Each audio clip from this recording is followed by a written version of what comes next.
Peace must be our goal and our guide. And all that we strive for as a human family, dignity and hope, progress and prosperity, depends on peace. But peace depends on us.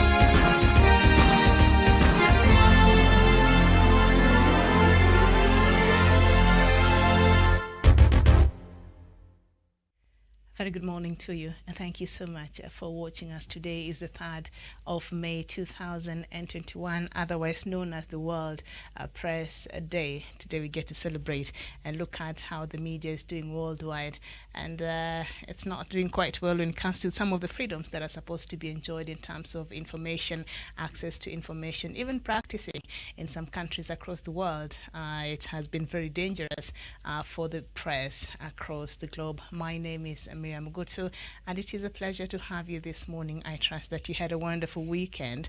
Before I get into the news making headlines this morning, I would like to bring us up to date with the latest figures of COVID-19 here in the country and also across the continent of Africa. And I will start with Kenya. The number of confirmed cases this morning standing at 160,422, and the death toll that has been registered so far is 2,763 cases. Recoveries is 103,861, and Uganda, the cases right now are standing at 41,905. The death toll in Uganda is 342, and recoveries is 41,422 cases. South Africa, the leading country in the continent right now, having registered a total of 1,584,064 cases. The people who have since succumbed to COVID-19 in South Africa is 54,417, and recovery so far is 1,507,778, and South Sudan 10,583 cases. The death toll is 115. Recovery so far is 10,312 cases there, and the total African cases right now standing at 4,571,597 cases. The death toll in the continent is 363,952. Recovery so far is 4,085,348, and of course the global figures there have surpassed 153.5 million cases, and the death toll has gone way beyond 3 million, and recovery so far is over 131 million cases worldwide. So that is where we stand this morning with the COVID-19 statistics. I'm joined on the panel from Nairobi, Professor Jared Onyari. Professor, very good morning to you. Okay, as we wait for Professor there to connect, I see Samuel Tawish has also joined from Nairobi. Tawish, a very good morning to you. Good morning to you, Miriam, and my fellow panelists and everyone who is watching us. It's a great morning right here in Nairobi. Okay, yes, indeed. It is a bright and sunny, a bit of a cold, but I think I prefer the Nairobi weather. It's really nice, quite, in the middle, and I like it like that. Okay, thank you so much. And we're also joined by all the way from Meru County, Douglas Budi Kirimi. Douglas, a very good morning to you. Very good morning to you, Miriam Obutu, to our crew, and to my co-panelists, and also to our friends across the world that are watching us. Good morning, good afternoon, and good evening, depending on where they're watching us from. Thank you for having me on the show. All right, nice to have you. And also, I think Dr. Joseph Nyanchama is joining. I don't know if he's been able to connect. Dr. Aria, very good morning to you. Good morning, Miriam, and my fellow panelists. This is a great pleasure for me this morning. All right, Doc. Thank you. Nice to have you this morning. So we do have a lot to talk about, and we shall be continue looking at Ruto and his economics. And the Standard newspaper has captured it. The main headline there reading, Ruto breaks from Uhurunomics. So we shall look at that down there. And the killing and torture of our girls in Saudi. That is a special report on the Standard newspaper this morning on page 6 and 7. And fields where bodies are dumped. The story is on page 24. Labor market in turmoil, business page 10, and doping falsehoods headache, that is on sports page 46 and 47. And we turn our attention to the Daily Nation.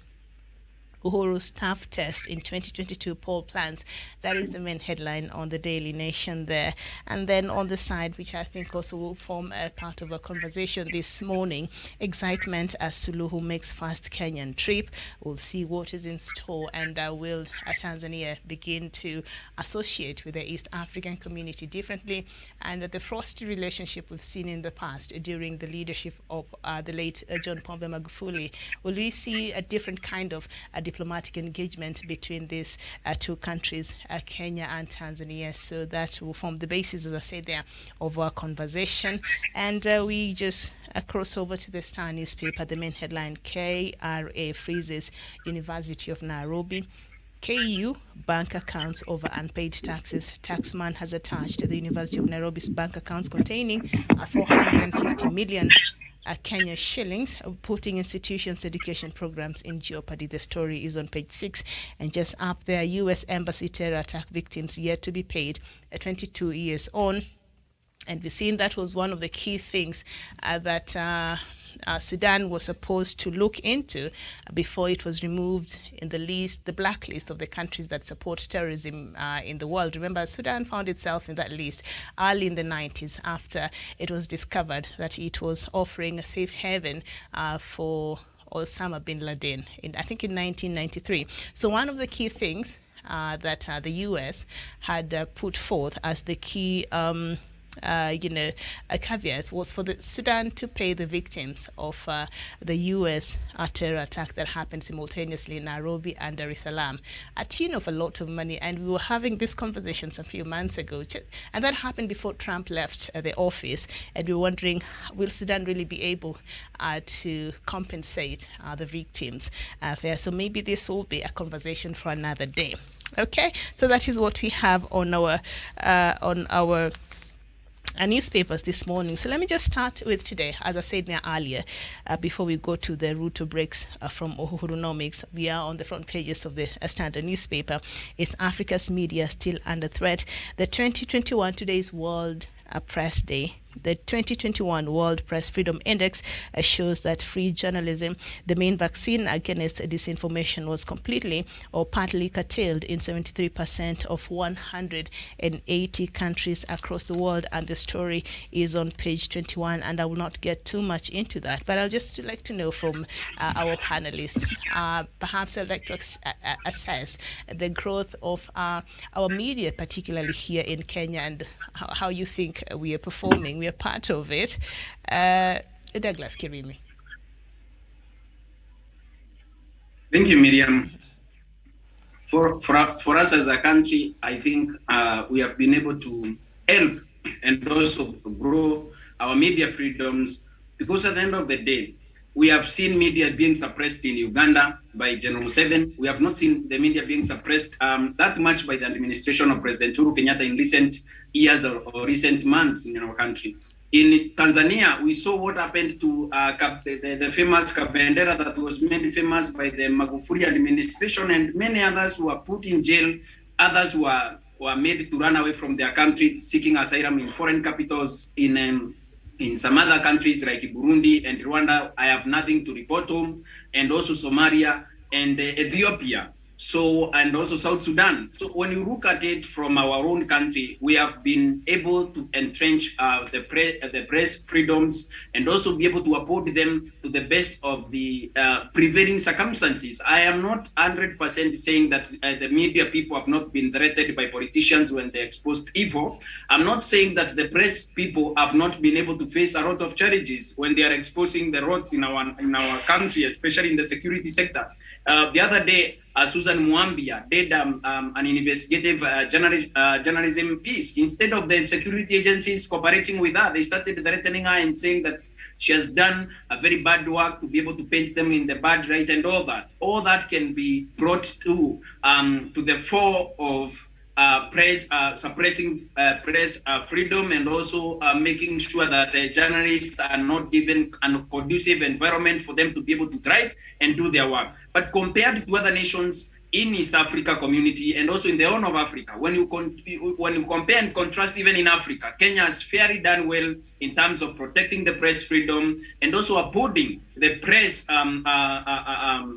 freedoms in terms of integration of journalism, what journalism offers to the society, the evils that the journalism has been able to bring out, and also reporting what has been happening, the progress, development, and also the well-being of our people. For example, it is the press that tells us when there's hunger in Turkana and other places. When there's a boom for farmers, it is the press that tells us in Eldoret, the people have had a bumper harvest. So the press is an integral part of our society, and as a country, we can do better to promote press freedom, to be able to advocate for better pay for journalists. They risk their lives to be able to bring information, to bring knowledge to the people, and also make sure that we are an informed society. And remember, Miriam, as I conclude on this point, as an informed citizenry is a justice citizenry, and is a great progressive citizenry. Without the press, we cannot be able to be informed, we cannot be able to hire our own opinion, we cannot be able to know what the other side says, we cannot be able to know, if you're in government, what the opposition says, if you're in civil society, or if you are a farmer, you cannot be able to know whether the government has been able to do fertilizer or other agricultural inputs, subsidies and all that. So the press is an integral part of our society, and the press should be able to be protected. And on this very day, on press freedom, I wish you, Miriam, and others, other journalists across the world, a very happy press day. Thank you. All right, thank you so much. Prof, is there anything to smile about when it comes to press freedom, especially in Africa? I know in Kenya, especially in this the largest African region, we seem to be doing a little much better compared to our counterparts across the East African region. But how so far? How do you think we're doing? Thank you, Miriam. Yes. Thank you, Miriam. You have said that we are far ahead of other countries, and that is true. But for us to be there, it was a struggle. Chapter 4 of the Kenyan Constitution, the Bill of Rights, is very, very precise, and it expresses what kind of rights every Kenyan enjoys. Article 34 of the Kenyan Constitution, it really talks about the freedom of the media. And those are some of the rights, Miriam, nobody can just go and deny us. You touch them, we can go to court, and the court can enforce. So, Miriam, on that one, we are far ahead of other countries because of the nature of our progressive constitution. But the only quarrel I have with the freedom, Miriam, when you give people freedom, when you give people rights, sometimes they misbehave. Miriam, I can give you, because I come from the area of security and peace and terrorism, Miriam. We have had cases where we have had terrorists even striking in the UK, France, Spain, Germany, name it, Miriam. Have you ever seen the journalists of those countries, Miriam, parading the coffins or the bodies of the dead people? But here in Kenya, what happens, Miriam? You even want to get a dead body, someone who has died, and then you want to take a photo, and then you can be able to. That's one area, Miriam, that we have not, as channels, behaved responsibly, Miriam. Even the other day, Miriam, the feature which was carried by Season TV, Miriam, about the people are misusing guns in this country, Miriam. Mm-hmm. That kind of information, Miriam. Where you have got freedom, but Miriam, patriotism is also very important. And you don't do things, Miriam, to risk your life. Yeah, you risk your life. Because I know that even if it's not the government, sometimes the government can know that immediately happens. But those people of journalists, Miriam, if they are in this country, their life is not safe. So there's sometimes, Miriam, that we need to work, all of us. I like the clarion call which you put, Miriam, that let us not leave anyone behind. Let us walk this journey together. Because this is the country, Miriam, we have to build, all of us. We have got nothing to hide. The Constitution has given us these rights. Miriam, we have to behave responsibly. And as we celebrate on this International Day for the press, Miriam, we need to reflect on this. Let us enjoy the freedoms with a lot of responsibilities. It is just like our children these days, Miriam, they have got rights. But the young people and these children are not responsible. I submit, Miriam. Okay, very well. Samuel Savish, my fellow journalist, how do you think we've been doing? Thank you so much, Miriam, and indeed my fellow panelists for the contribution you've made on this pertinent topic. Indeed, we cannot be so grateful on such a day that we have media, a day like this one celebrated purposely for the media in the world. And I think as we continue to discuss and air out views regarding how the media has been operating, there are still abound so many challenges for the freedom of the media, not only in Africa, not only in Kenya, but I think globally. And this is something that is of major concern to us who are players in this particular field. But again, Miriam, I think it is important for us, first of all, to salute the courage and dedication of our journalists who are struggling against any risk and outright brutality that we have been witnessing, more so in this African continent, to exercise their right to seek and tell the truth. Of course, you've seen the kind of sacrifices, the kind of courage, the kind of dedication, the kind of commitment that the journalists all over, and particularly in Africa, where we feel like maybe that freedom has not been achieved to the desire or to the degree that we would have otherwise wanted. But again, the journalists still go out of way to see into it how they can execute their job. The situation of the press in most African countries today has really improved, Miriam.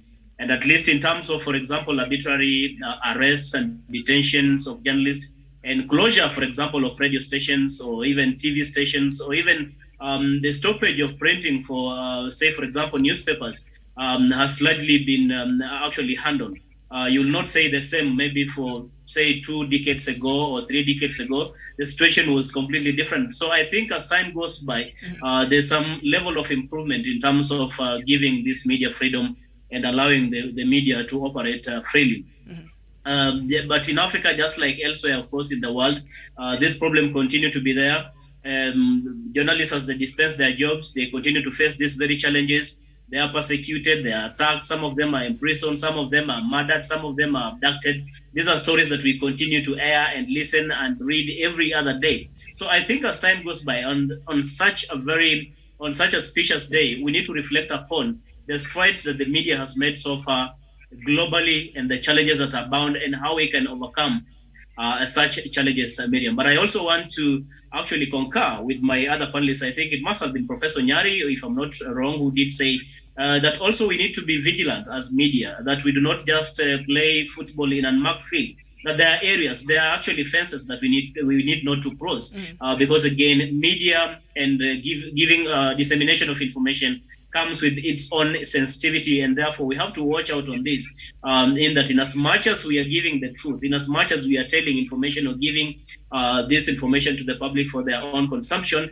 it should not be at the expense of security, for instance. And I think that is a very big concern that Professor Nyari has did mention. I just wanted to stress on that. It's very important for us also to see the limits with which we are carrying out or we are enjoying this media freedom. Because in as much as we are calling for the governments, for the leaderships, for politicians, for those who are the policy making level, to actually observe and give us that freedom, it should not be misused, it should not be abused. We must watch out carefully and do that which actually is for the benefit of our people, and also not compromising sensitive matters, for instance, like security that Professor Onyari did mention. Miriam, I submit. All right, thank you so much. Yes, indeed, freedoms do come with a lot of responsibilities there. I agree with you, Tawish, and also Professor Jared Onyari. Dr. Joseph Nyanchama, the freedom of the press is something that is very important for a country's progress and growth. How do you think Kenyan freedom has grown, and have we been doing a good job in one, being the public watchdog? I think that is the key role media has, and also to inform, to educate, and other roles that we do have to the people of a country. Thank you, Miriam, and my fellow panelists. Indeed, before I comment that, Miriam, I wish also, since this is the Media Freedom Day, to congratulate you, because in you, by the way, I have seen a great journalistic gift. I pray God and all other journalists who are in the room, God to give you grace to continue serving your gift to the world. Thank you. Thank you. Coming to the question you asked, in fact, in Kenya, I must say, comparatively, Kenya has done very well in terms of media freedom. You even see, let me tell you, some other African countries, you even try to abuse a head of state, you will not sleep in your house. But here, you know, people depict even the president in such an uncouth manner, and no action is taken. That is a testament that actually there has been relatively significant freedom in the Republic of Kenya. And in fact, to that extent, we need to give credit where it's due. The government has allowed such a freedom. As Professor said, and I wish also, I need to re-echo their sentiments that such a reporting or such a freedom given must be exercised with the responsibility. I want to give a testimony. When I watched the Nation series about the guns, the person I was watching with, who's a lady, who happens to be my wife, do you know she was so frightened that she had to leave? Because the way the lady reported, she started to feel insecure. Instantly feeling insecure. And I want to tell certain journalists, there is a difference between nakedness and truth. Why, Miriam, why do we put on clothes? Why can't we walk naked and say, where are you looking at? This is the truth. This is how we were born. No. Some nakedness needs to be clothed for decency to prevail. What that reporting did was to expose certain nakedness which embarrassed certain quarters. Mm-hmm. And I think journalists, as both professors said and the wish is that there are some other aspects we need to be very sensitive and report responsibly. But above all, I think I can give a relatively good score to the Republic of Kenya for at least giving journalists certain freedom to exercise serving their gift to the citizens of the Republic. I submit, Miriam. All right, very well. I understand. Jeven Karanja, very good morning to you. Press Freedom Day today. How do you think you've been doing in this country, especially? Thank you very much, Miriam. Good morning, and good morning to our viewers and my fellow panelists. Thanks for having me on the show this good morning. To indulge on the matter of the day about the media freedom, I would like to congratulate all the journalists who have gone an extra mile to be the voice to the voiceless, who have gone an extra mile to ensure that they disseminate information to the public, information that is factual, that is clear, that is verifiable, so that the people in the country knows what is happening around them and around the world at large. Therefore, it's a very big day for the media fraternity. But all said and done, Miriam, we have a problem when the government interferes with the freedom of the media, because when they do that, the media becomes a victim. The media will not deliver on its mandate. I'm not saying that Kenya is doing so, but at least we are not there. I would say that we are not in the right path. We are not yet there, but something needs to be done, because you have seen in one, not two occasions where journalists have complained that you have a story, a very good story that can open the eyes of Kenya. But when you present it to your editors, they shut the story down because to them, they feel like the name or a reputation of a big person in government or in certain military will be tainted. Therefore, at the end of the day, there are still people in the media houses who shut down good stories that maybe needs to go to the public so that they can see what is happening. Also, there is the issue of the political interference. We have seen the media being used by politicians to engage in political ruggles. The media becoming part and supporting some political quotas. Instead of giving information to the public, the media comes as a campaign tool to some politicians. To me, that is not a good move. We need a media that is free, a media that is not engaging in these political shows, side shows, a media that will give based information based on the facts, but not supporting certain quotas. This is the issue of the brown envelope, where you go to get a story and you are paid. Instead of giving the story as it was, you add some salts and you change the narrative so that you pendle ambitions of certain politicians. To me, that's still a very big setback in our media, especially in doing our job. And we have seen even in our newspaper, they're all filled with political headlines.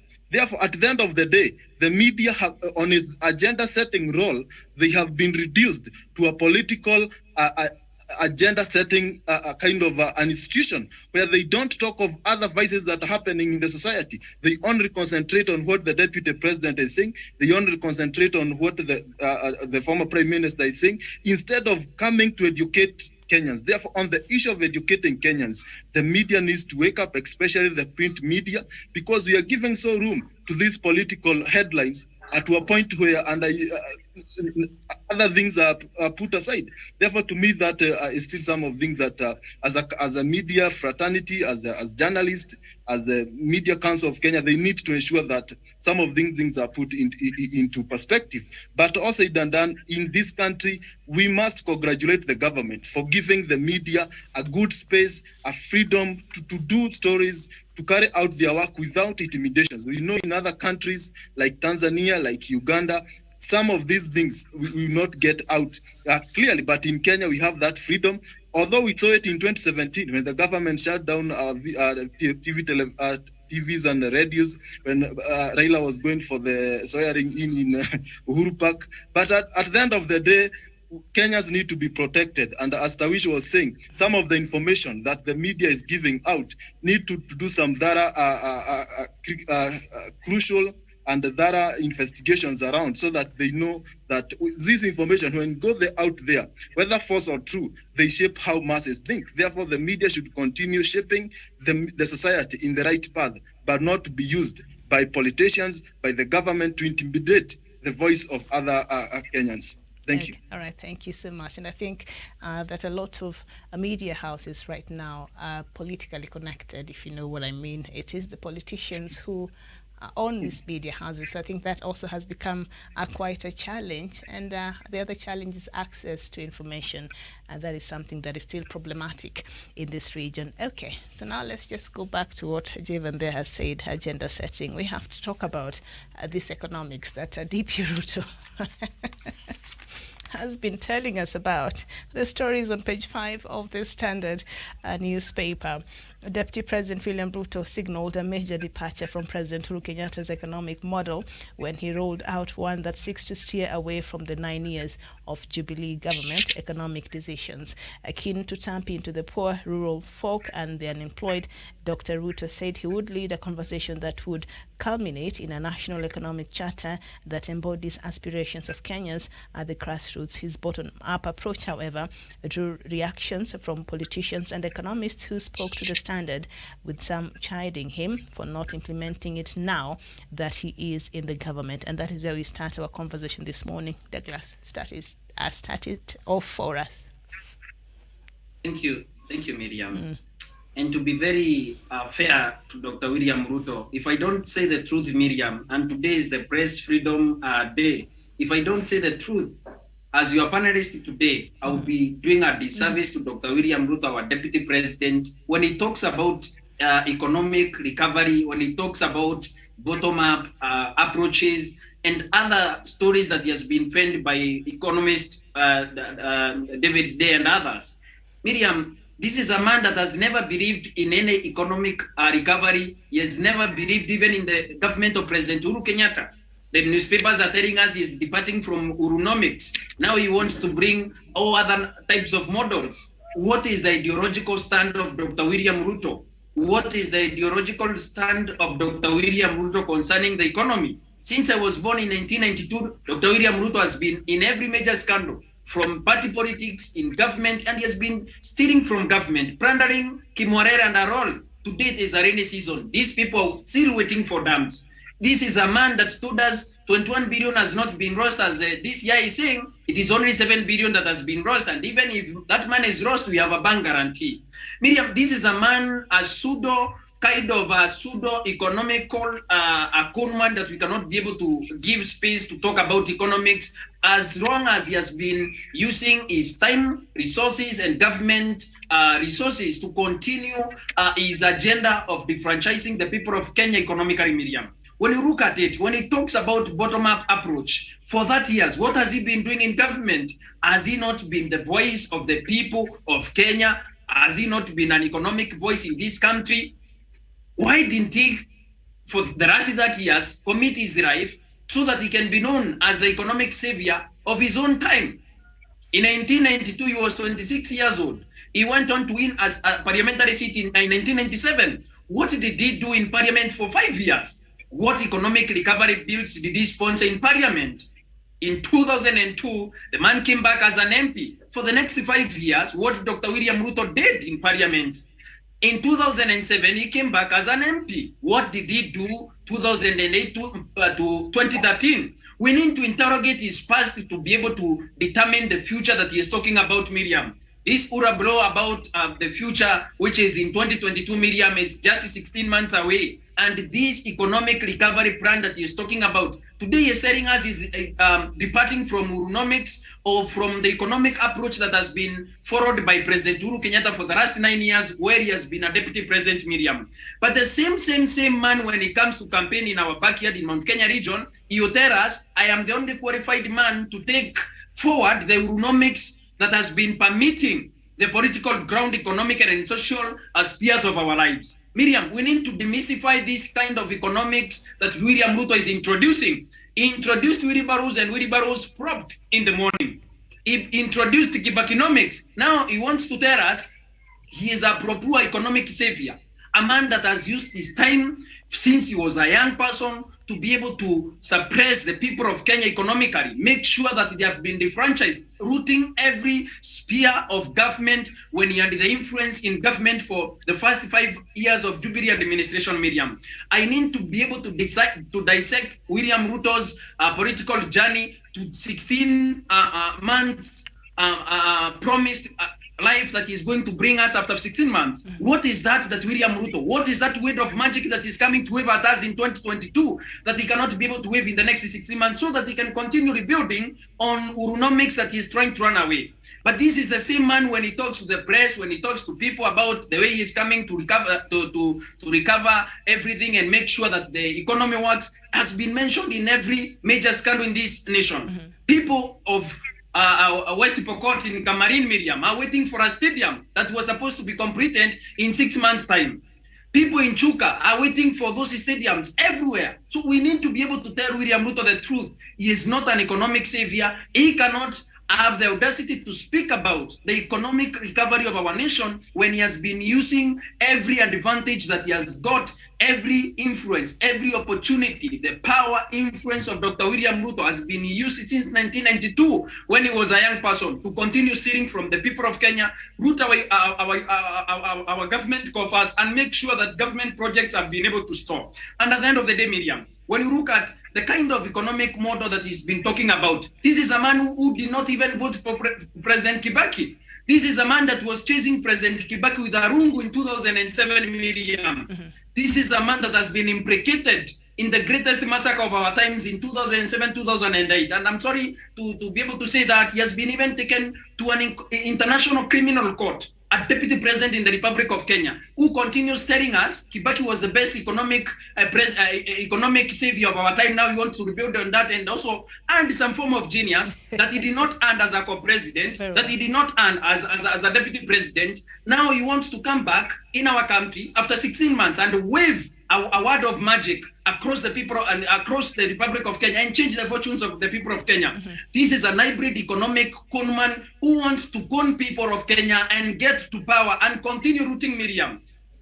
Justice David Majanja said the other day at the Judicial Service Commission that a man is his history and we shall use your history to judge you. If Douglas Kiremi has been a conman in their village, he will continue becoming a conman when he becomes president. You con the people of Kenya economically, politically, and even socially. This is a man that even continues, Miriam, to write to us, the people of Kenya, that everything that he has done for over 30 years in our political sphere is nothing compared to the weight of magic that is coming to bring about. The Constitution still has him as a deputy president. Can't he be able to test run what economic model he is talking about using government resources and using government apparatus since he is the deputy president of the Republic of Kenya? As I conclude my point, Miriam, I'm asking Dr. William Ruto, please test run your economic model. Now you are the deputy president. You are not a presidential candidate. The elections have not been declared. We even don't know that we can go to elections in 2022. He is giving us hot air. He needs to sit down at Arambia Next and the current office and work for the people of Kenya. If he cannot be able to work for the people of Kenya, he should forget the shenanigans about economic recovery and resign as a deputy president and go home and wait for elections so that he can come to write to the people of Kenya. The people of Kenya have got brains and have got better heads to be right rather than to be right by this economic bandit Miriam, who has been stealing from every government scandal. He has been rooting everywhere, Miriam. I have no guidance for Dr. William Ruto as far as this economic talk is concerned, Miriam. I have no words to talk to him. I have no motivational quotes to share with him. Very well. Thank you so much. Douglas, there, concluding by saying he has no kind words, but he started by saying he will be fair. I don't know if he's balanced both there, but thank you so much. Now, Professor, perhaps what Kenyans out there are wondering, and maybe you would help me understand myself here, it's a bit confusing.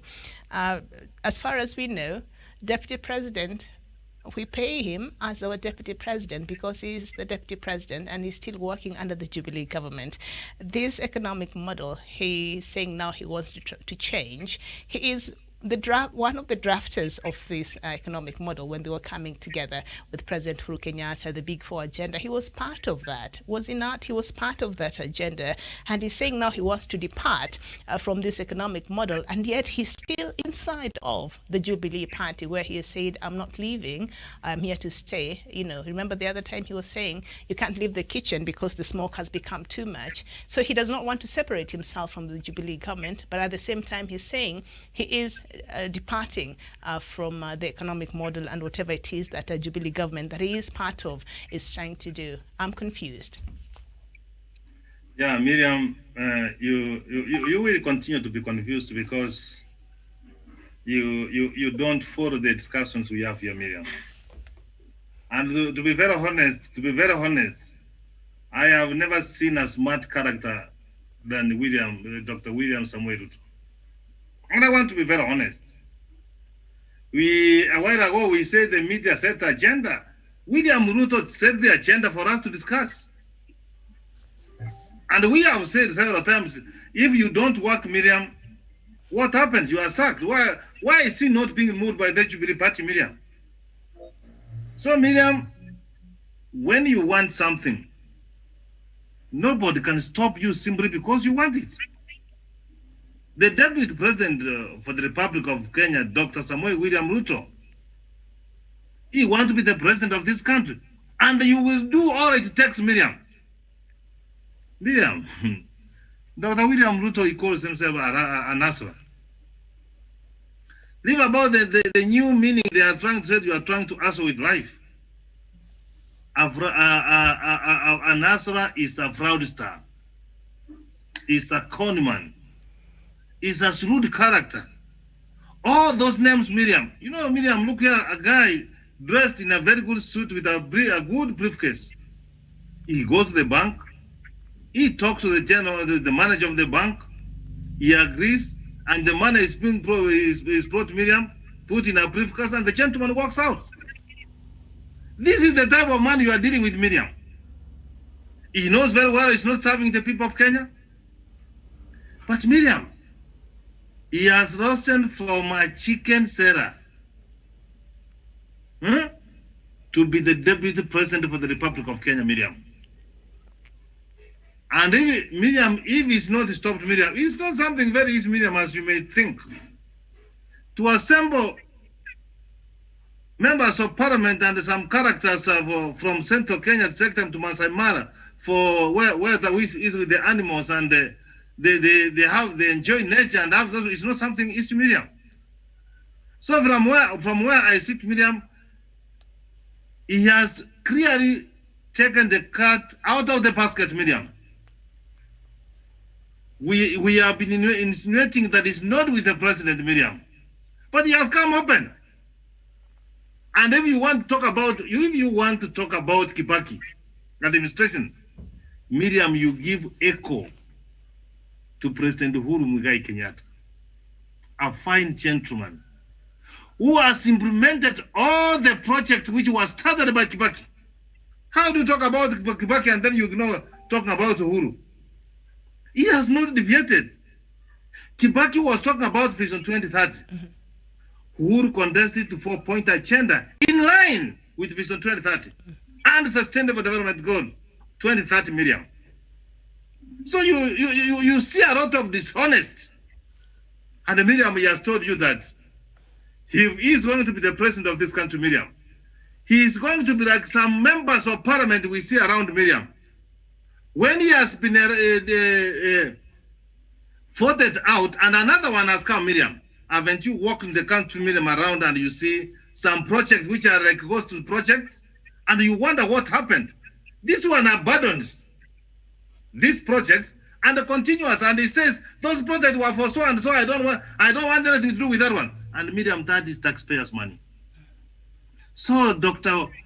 William Samoei Ruto has told you some of the projects which have been started by President Uhuru Muigai Kenyatta is going to stop them. Like look about housing. He's going to say forget about that one, Miriam. And Miriam, when you talk about bottom up kind of education, Miriam, what is he talking about, Miriam? Kenya already, we are in developed system of government, Miriam. Everything is developed, Miriam. I don't understand. I thank God that I don't belong to that class because my memory and my thinking is very clear on this. Miriam, there's nothing which comes from the top. Everything has been devolved to the grassroots, Miriam. And if he's very sincere, Miriam, that he's going to do that bottom of approach, Miriam, then he should be the one man who should be coming forward and support BBI. Because BBI takes 35% to the grassroots, Miriam, so that people can be able to make decisions at the grassroots, Miriam. People can be able to make decisions at the bottom, Miriam, as opposed to on top of this one. So when you talk about you telling a top up management or now to create wealth, Miriam, what are you telling us, Miriam? And you are not supporting that system, which is. He has clearly said, Miriam, he will deviate from food security. No wonder he can swallow money meant for Kimorenda Road Dam. Miriam, he has said, Miriam, he will deviate from infrastructure. That's what he has said, Miriam. Then what kind of president the Kenyans are going to be to elect, Miriam? He has said, Miriam is not going to think about to take care of health for all. Miriam can go on and on.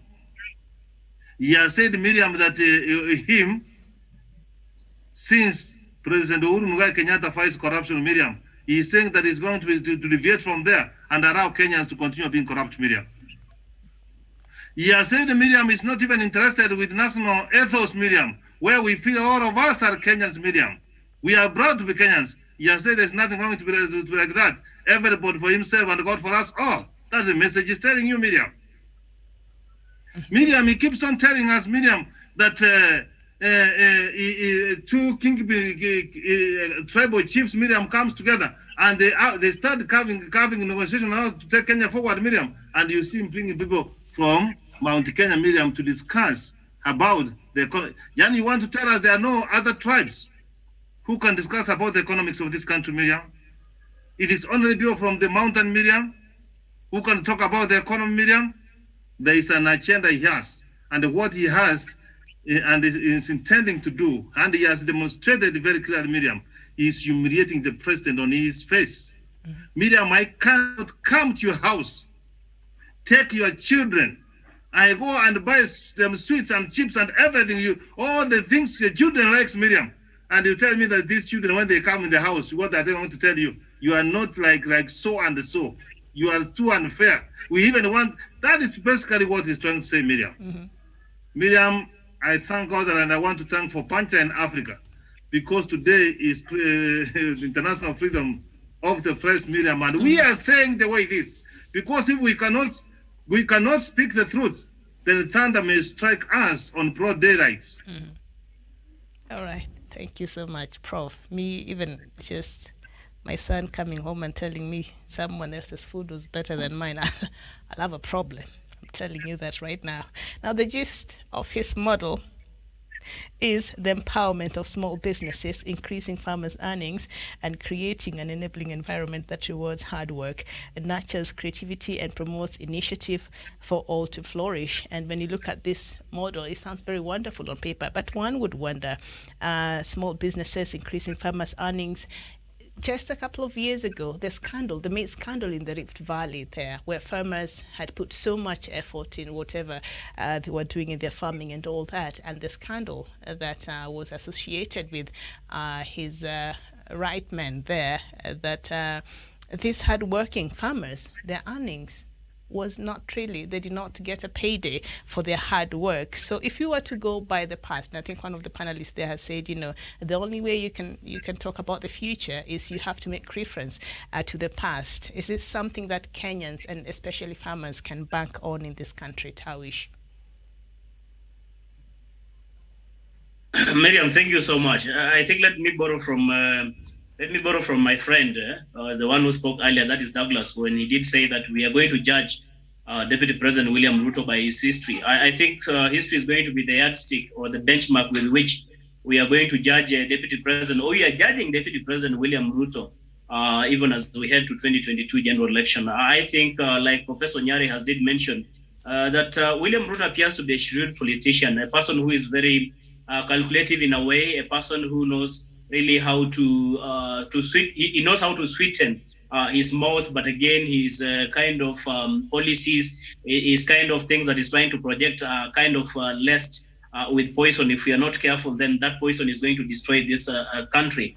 Because again, when you sit from an objective point of view and try to see the kind of policies that Deputy President William Ruto is trying to lay down now, and saying that is what he looks forward implementing, or that is what he looks forward doing when he becomes president come 2022, if he will be elected by Kenyans, of course, then you ask yourself, he's been the Deputy President of the Republic of Kenya for the last over 9 years, and I mean, I do not understand why he could not come up with the policies that he's trying to draw now, where he could not actually try to suggest some of these policies that he's trying to put down now for President Uhuru Kenyatta or for Jubilee administration to implement for the benefit of the people of Kenya. So I think this is a person who is more of a self-centered, a person who is selfish, because if there's anything good you feel that will be of benefit to the entire republic, to the entire generation of this republic, why is it that it's taken too long for him to think of it, or for him to try to see how that can be implemented, more so if he is to be elected in 2022? I think this is just a ploy by Deputy President William Ruto to try and rather gimmick to woo voters to actually submit to his kind of machinations in the run-up to 2022 general election. It has really nothing to do with the economic empowerment for the people of Kenya. There's one, I think Professor Nyari has mentioned, and sometimes I wonder if we are really thinking almost in the same line, because you wonder if you can get a few lawmakers from one region, say, to be particular from central Kenya. You sit down with them in Masai Mara, and with, I think, 1-2 economists for that matter, and that you're trying to draw a plan for the entire Republic of Kenya, or even if it is for the central region. Does it mean the politics of this republic starts and ends with central Kenya? Must it be actually be projected in such a way? Or is it just another way to try and undermine President Uhuru Kenyatta, to try and actually create some sort of a state of despondency amongst voters who are drawn from central Kenya region? Because how else can you explain this, Miriam, that anytime William Ruto is talking about how he wants to change this country, when he talks about the empowerment, the only thing he does, he goes to central region. And mostly I think that is where his concentration has been. You want to tell me that we don't have downtrodden people who come from Rift Valley, especially from his Kalenjin nation? I've never seen him quick there even to contribute in churches. I've never seen him actually going to his Kalenjin nation even to give this wheelbarrows or economic empowerment the Harambes has been carrying out in most parts of central Kenya. What message is he trying to actually portray? Is it not about undermining President Uhuru Kenyatta? That is the only interpretation we can get from Deputy President William Ruto. But that said and done, Miriam, I think it's better for us to let Kenyans understand who William Ruto is. He's been consistent with lies. He's been consistent with insubordination of his boss, President Uhuru Kenyatta, ever since he came into power. Because again, if he was a person who meant well for President Uhuru Kenyatta or meant well for the Republic of Kenya, he should have been helping President Uhuru Kenyatta achieve his Big Four agenda, achieve his legacy, so that he can use the same as a benchmark for him come 2022. It would have been very easy for him, assuming he helped President Uhuru Kenyatta achieve all this. But you see, continually he's been undermining President Uhuru Kenyatta. But at the same time, he wants, it's a guy who looks like almost torn in the middle. He's in catch-22 situation. He doesn't know whether to applaud what President Uhuru Kenyatta has done or to disregard it altogether. At the same time, he doesn't know really whether to start a new policy approach altogether, or does he have to carry along that which President Uhuru Kenyatta started, or the retired President Mwai Kibaki. So basically, the guy is a confused man. He doesn't know how he's going about this 2022 campaigns. This guy has been an architect, Miriam and my fellow panelists, he's been an architect of the economic meltdown that this country has gone through in terms of his insatiable appetite for stealing public resources. And in that way, this is a man you cannot trust to actually be able even to talk about economic empowerment of the people that he has at the same time disenfranchised. He's at the same time seen some of the developmental projects that would have otherwise seen the people of Kenya being uplifted economically. These projects have been, the resources that were allocated,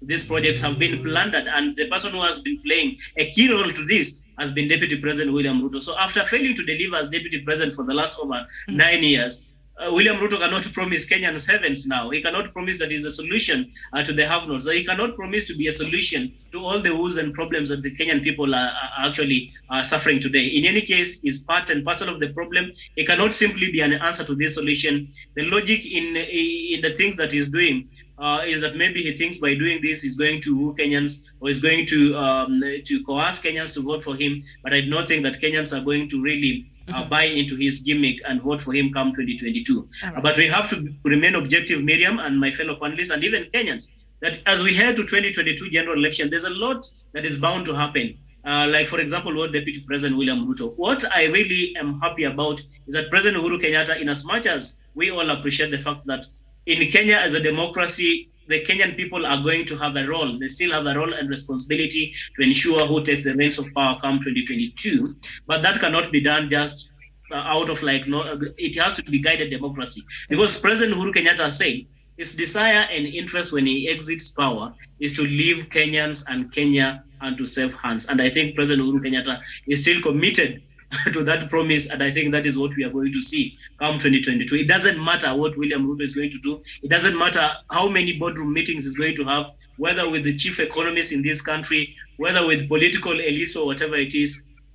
the die is cast for him. Okay, thank you so much. And DP Ruto is quoted on saying, to ensure that an all-inclusive conversation takes root, we have agreed on a framework of engagement beginning at the grassroots with farmers, entrepreneurs, traders, cooperatives, other producers and business associations, encompassing all key agricultural value chains, in particular tea, coffee, dairy, fresh produce, rice, and miraa, said Ruto. So basically, maybe he does not love fish, I don't know. But he seems to have focused his economic model to just suit a certain region in this country. How can he say this is inclusive, Dr. Nyanchama? What is wrong with this kind of a model? Thank you, Miriam, and I salute my fellow panelists for the perspective they have given this thinking. Now, first of all, Miriam, if you can allow me, let's begin from the MPs from Mount Kenya region. What are their complaints? They say that the President of the Republic of Kenya, who's Uhuru Kenyatta, has not done much economically to their region. And what they do, they go to seek Dr. William Ruto to give them better result on the economic front. Allow me, Miriam, to use this analogy. It is like a wife who's complaining about the husband, that the husband who they had the child with bringing home a B+, and now the wife is looking for a husband who can give her a child who will score A+ in school. What a paradox. This is exactly, now they are looking for a husband who can produce a child, and this child to score A, when in fact the current husband they have a child with, and she's claiming this child is not performing very well. And this husband they are looking for, they are not even married yet. And now they are happy. This is a paradox, Miriam. I get shocked sometimes. But anyway, let me say this, and I want to restate what they say. They issued a statement where they said that we will tap into the huge resources, reserve of knowledge, talent, and expertise available to inform our policy processes with knowledge. And they went further to say that we would engage the stakeholders from the villages. And you can imagine, this is under the stewardship of Undi. Have these people forgotten that we have Vision 2030? Which in fact, what Mwai Kibaki was banking on. He started, he was following Vision 2030. Uhuru Kenyatta, when he took over, narrowed certain pillars that can facilitate quickly the economic recovery, and they came with the 4 economic agenda of the Republic of Kenya. One of them is manufacturing. And now you are lying to the people that you are starting afresh. It is like continually uprooting when you have planted. You will never harvest anything. Let the Kenyans hear this message. This behavior is like a poor farmer in the village. You plant today, when the seed germinates, you uproot, and then you uproot after you have planted, you will die of starvation. And I want to warn Kenyans, if you follow these models being articulated, you will die of starvation. Why do I say so? And why, for me, do I support the President of the Republic? President Uhuru Kenyatta His vision 2030 is his big picture. And his vision 2030 statement, which he said a while back, is his vision of national mission statement. Uhuru Kenyatta derived his vision from Vision 2030. He derived the mission statement further through the 4 agenda items from Vision 2030. If you have to grow as a nation, you have to build. If you have to build a house, Professor Dawish Karanja, you must put a block on top of another. Let us be honest. It is when you expect to complete a house. You cannot always be digging holes parallel every year.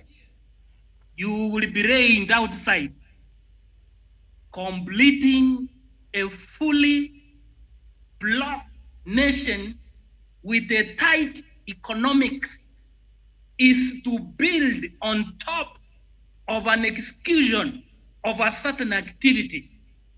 It's not to tell us that now you are going to begin engagement from grassroots.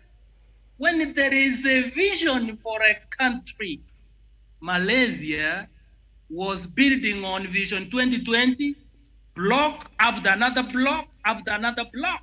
The same thing to Singapore.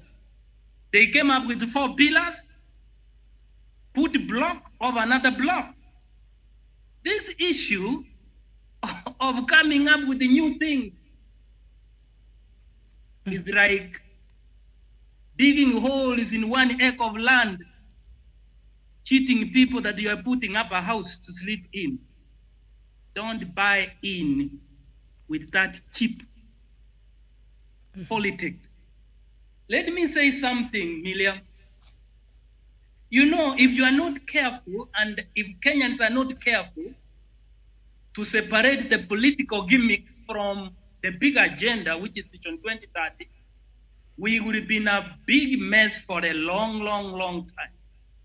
Why? Because political leaders always, in the national life, depends very much on the exigence of the moment and the fortunes of history.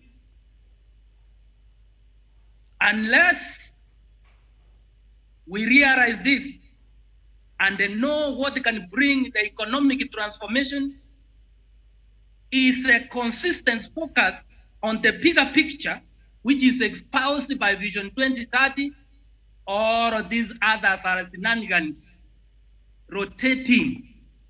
You know, Miriam, there is a difference between motion and the progress. And I can distinguish between the two. The deputy president is rotating, that is a motion. Uhuru Kenyatta is progressing. If there is any panelist in the room who has done physics, you can rotate until you sweat, but you have done zero work. There is no relation between sweating and the result until you cover a distance. So Ruto is not covering a distance. He is in fact going to the grassroots to get ideas to build a model in Mount Kenya. And I voted for Uhuru.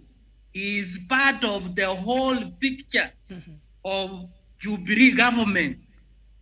Kama wamezaa mtoto mwenye kichaa, why do you disown the child? You should be honest and come out and say, Kenyan, it is nature. We have given birth to a deficient child. Si wamezaa watoto together. I mean, they have worked together. Why is he disowning his partner, Uhuru Kenyatta? Panelists, please, let's support Uhuru Kenyatta. This man is rotating. That is mere motion. Let's support the progress of the President of the Republic of Kenya. I submit, Miriam. All right, that is Dr. Joseph Nyanchama. Now, the DP said from experience of the past 9 years and building on the foundation that had been laid, Now he wants to build on that foundation. It was necessary to progress in fundamental conversations about the hustlers, traders, boda operators, mama mboga, farmers, pastoralists, wheelbarrow users, taxi drivers, and hand carts owners, among others. And I wish maybe the reason why we are not perhaps able to grasp the essence of this economic model is because there are no specifics in what he's going to do, for instance, for the wheelbarrow users, for the traders, for the boda operators, for all of these people. He's saying, I wish there were specifics. Maybe Kenyans will be able to understand much easily, because this is just a blanket thing that has been used, a lot of Kenyans would say, to whip up emotions and to create a sort of a class struggle. And he met with, of course, Mount Kenya leaders, Jevan Karanja. How can he meet with this very small group of people? As Dr. Nyanchama, they also said, he voted for, he's expecting President Uhuru Kenyatta to be the president of all of us, whether we come from Mount Kenya region or whatever other region. But when you see this economic model, it seems to be focusing on solving a problem or addressing a problem from a specific part of the country. And he wants to use that and assume this is what every other Kenyan needs. This is every other problem, Kenyans has, and he perhaps proposing he will solve. Is it inclusive from where you stand? And the economic struggle, because the people he seems to be want to care about, he's already discriminating against other Kenyans who also wants to be included differently in this economic model. Yeah, thank you very much, Miriam. And it's quite funny and ironic at the same time that our able deputy president is trying to portray a picture of a regional presidential candidate. He is more concentrating in Mount Kenya region, where the president of the day comes from.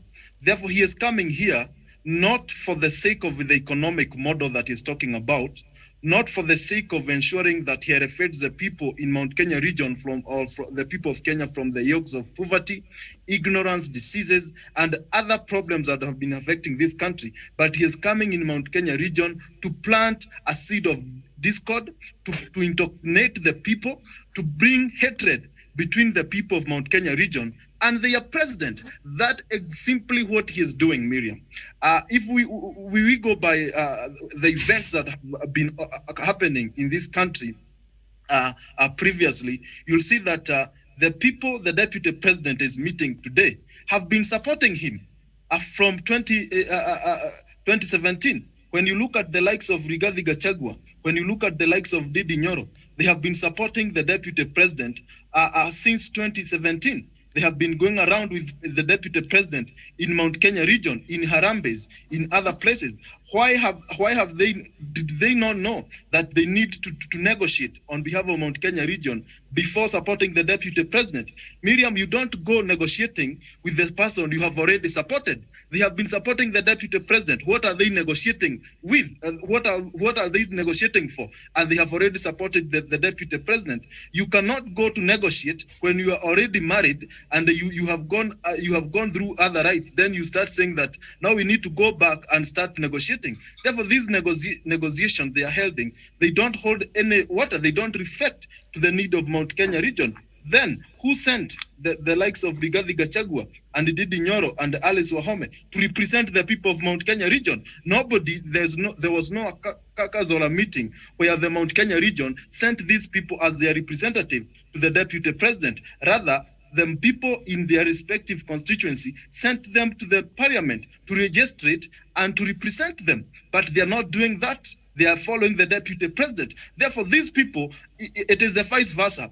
The guys the deputy president is meeting is the guys representing the deputy president in Mount Kenya region. These guys are not representing the Mount Kenya interest to the deputy president. That is the fact. These guys are representing the deputy president. They're not representing the interest of Mount Kenya people. That is the fact. And these guys are representing their own stomachs, and they are there to get some few coins. If deputy president happens to become the president, and they know they get something, maybe after going around and accusing the president in bad faith.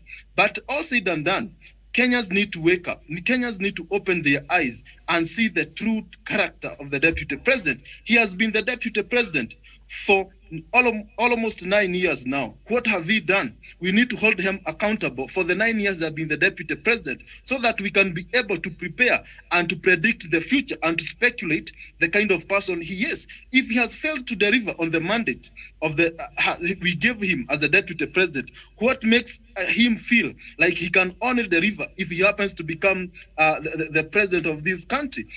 We have given him the role to be the deputy president. He needs to deliver on that role first before he comes to tell us what he'll do if he happens to become the president. If now, as a deputy president, he is strategizing on how to become the president, what makes us Kenyans of goodwill not to predict that if he becomes the president, he will be strategizing, he will be coming up with proposals to remain in power, or to extend his presidential term to a limitless kind of a term where he will go for years and become a dictator. Therefore, at the end of the day, Kenyans have seen and we have read under the mood of the deputy president. He has no interest of Kenyans, but he has his own interest to remain in power. And I don't know why he is so eager to become the president of this country. It is like we owe him the presidency, and that is not the case. We don't owe him the presidency, but he comes out as if we owe him the presidency, and it's like a must. He must be. It's like he must become the president after President Uhuru Kenyatta. Therefore, this issue, Miriam, there's nothing economic with this agenda. There's nothing about the common mwananchi. These are just pure ging markets and political showdowns and shenaniganism that does not hold to or reflect to the needs of common Kenyans. What Kenyans need is education, is technological advancement, especially the youth. The deputy president is not telling us how he'll do that. In fact, he's telling us he'll empower Mama Boga, Miriam. How can you empower Mama Boga when you're not empowering the farmers where these bogas are coming from? How can you empower the Boda guys when you're not empowering other sectors of economy where where customers come from to these Boda guys? Therefore, at the end of the day, the deputy president needs to come up with a realistic plan, not these words and words in papers. He need to come up, or if is Mama Boga, how will he do it? Not just saying that this government is about Mama Bogas. And as I conclude, we have not seen him meet the Mama Bogas. The likes of Rigathi Gachagua are not Mama Bogas. Didi Nyoro are not Mama Bogas. Let him walk the talk and live a realistic and be realistic. And if it's about empowering hustlers, we have hustlers who meet the constitutional threshold to fight as the president of this country. He needs to walk the talk and support one. We know they are qualified Kenyans who don't have means, who can make to be president. He needs to walk the talk and support one hustler as the presidential candidate in Tanga, so that we at least trust on what he is saying. That is the only way you'll empower hustlers. You empower hustlers by bringing them to influential positions. You don't empower them by taking them downwards on a downward trajectory. You are just using empty rhetoric that does not reflect, that does not have base. To me, these economics, as the posters call it, these are silly economic plans that will not take this country anywhere. Instead, we need someone who will better on what Kibaki started, on what Uhuru has done, and who will better on, will continue with the legacy of President Uhuru Kenyatta. And that person is not the Deputy President, William Ruto. Thank you. All right, thank you so much. And yesterday, was it Daniel Wesonga who joked that after your headquarters, hustlers should be moved towards the other side of town? Itoke huko in the suburbs, so that it really needs to be in the taken heart to of in the heart of where the hustlers. I don't know. Okay. Okay. Douglas, Deputy President said soon they will have consultations with other regions of the country, Western, Northern, Coast, Nairobi, Eastern, Nyanza, and Rift Valley region. So I will be interested to see what kind of information he gathers after he's met with people from these regions. But he said also, this is the new conversation. This is new politics. He's saying, forget everything else. This is new. This is very new. Douglas. Miriam, for anyone that went to school in this country, we have people in this nation that everyone knows. The truth of the matter is we have the one of the biggest literacy programs, and also the people of Kenya have achieved literacy. But what we have seen from William Ruto, he said in the newspapers that I'm not going to negotiate with tribal kingpins.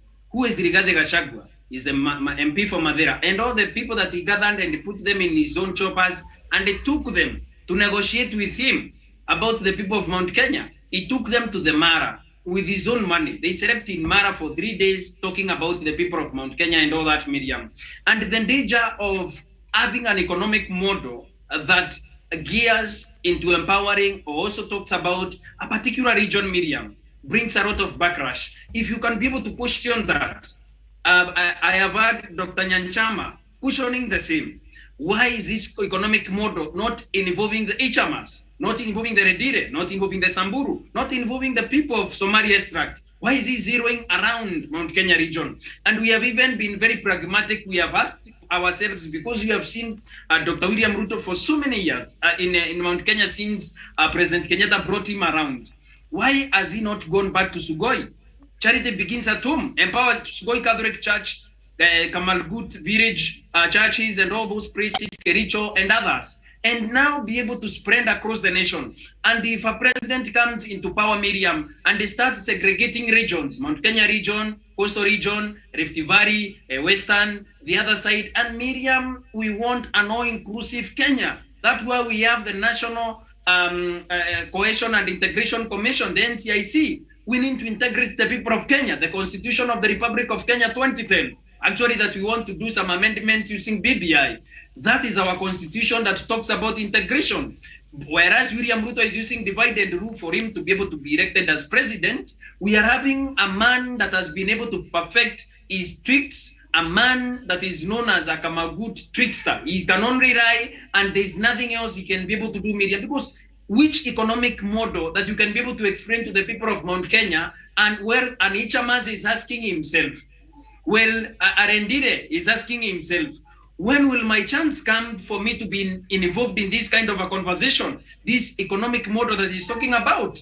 So Miriam, for any economic model as a nation, we need to have a no-inclusive manifesto, a no-inclusive economic model for the nation, like President Kibaki and like President Uhuru has, and also like President Moi and even the rural development, the development programs that he had. They were all inclusive. They used to encompass the whole country. So Miriam, this segregation that William Ruto is doing to particular regions and dividing the people of Kenya is not to the best of interest of the people of Kenya. Because at the end of the day, Miriam, we are having a deputy president who continues holding the people of Kenya hostage with his own lies. He says he cannot be able to negotiate with the regional leaders. But Miriam, we are having a leader that goes out there and makes sure that he meets Rigathi Gachagua and others in Mara, which as well as live in Mara, which as well as board a chopper to go and talk about economic empowerment and economic models for their own people. Miriam, what we are having today from William Ruto is pure economic rise, and they don't hold any water, because this is economic hot air. When you look at it, we need to interrogate everything that William Ruto says with his own mouth, Miriam. He serves under the administration of President Uhuru Kenyatta.